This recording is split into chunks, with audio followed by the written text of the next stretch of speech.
Filippo Fontana moving up as well, holding that front line position. Great ride from him at round one. He's going to make the most of it. You don't normally see him in the short track.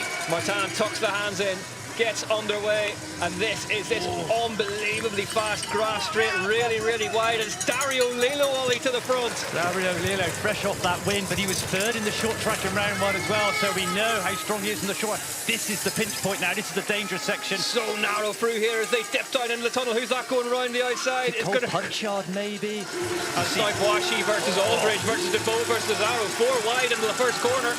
Yeah, Charlie Aldridge riding really smart so far. Happy just to sit there. You want to be in that front 5 if you can help it. We saw Yolanda Neff doing a really good race. 175 versus 181 on the Whoop Live with the teammates Martin versus Aldridge on Cannondale Factory Racing. Yeah, and keep an eye on Dario Lillo in that blue top, drifting through. It's Max Freudel in the black on KTM, using that opportunity to come out the back of the bunch and drift up to the front. 5 French in the top 6 as things stand. The only one not representing that particular country, Dario Lillo for Giant Factory. Off-road, so Pidcock now starts to move forward, and look how many riders he's leapfrogged already. Casual. Just casual from Pidcock, that Ollie. Just casually rolling 12 riders through the start-finish, and now he's getting involved, and we'll see him probably take another 12 on this climb. Now he's getting involved. Pidcock is alive, and he is heading towards the front of this bike race, set to ignite it now.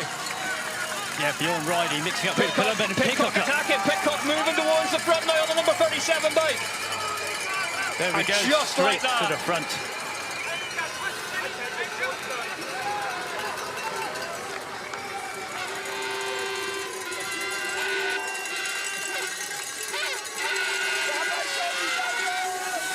Pidcock bumps into Bjorn Riley, led the race briefly at the top of that climb. Shuffle back now, Ollie.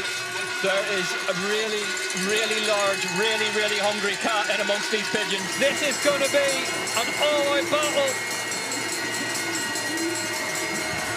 for the win here in Nové Město, Moravě. And the speed here, watch out along the grass. Going to be electric as they all fight for that corner. They want to be in at least the front 3. Then you get the run out the corner into the tarmac climb. If you're too far back on the tarmac.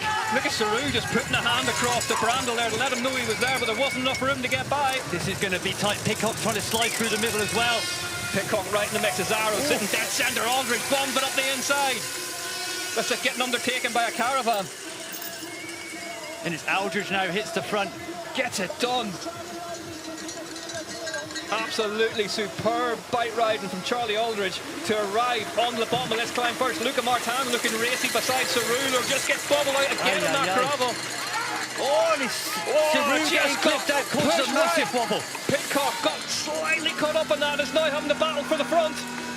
Here comes Pidcock on the left-hand side. Tom Pidcock sprints towards the front of the race on the last lap of Nové Město, Moravě. Matisse Azaro gets the message late, tries to cover him off, can't get past him.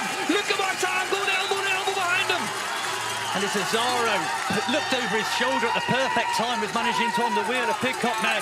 Is Pidcock going to take it onto the line, or is he going to back off and let someone lead into the tarmac? This is it from stone last at the halfway point. Tom Pidcock got himself involved in the front of the race. There's Dario Lillo currently in third wheel as well for Giant Factory off-road. This one is about to go through the roof here in Nové Město, Moravě. Can Tom Pidcock get another cross-country short track win? Another cross-country win in Nové Město, Moravě?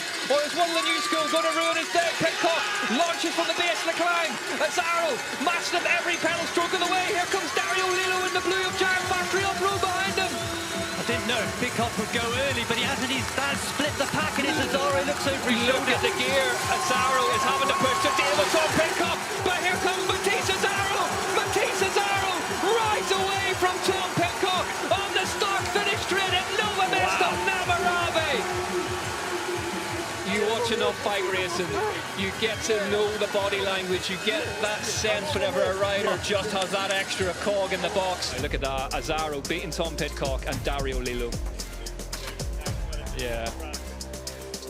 Unreal, it was the whole race.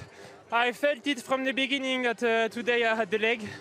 But yeah, I was super nervous, you have to stay on the bike. And yeah, I was the position that I wanted in the finish. And again, my second victory just after the first one, so it's not a confirmation, but to do 2 in a row, it's always great. Matej Cesaro, best in the world today.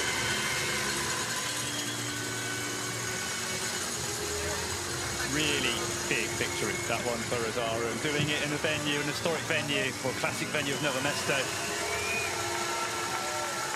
Bit of really positive affirmation for both Cesaro and Lilo as well. 2 young riders, and you're sharing a podium with Tom Pidcock, one of the most decorated riders in the sport.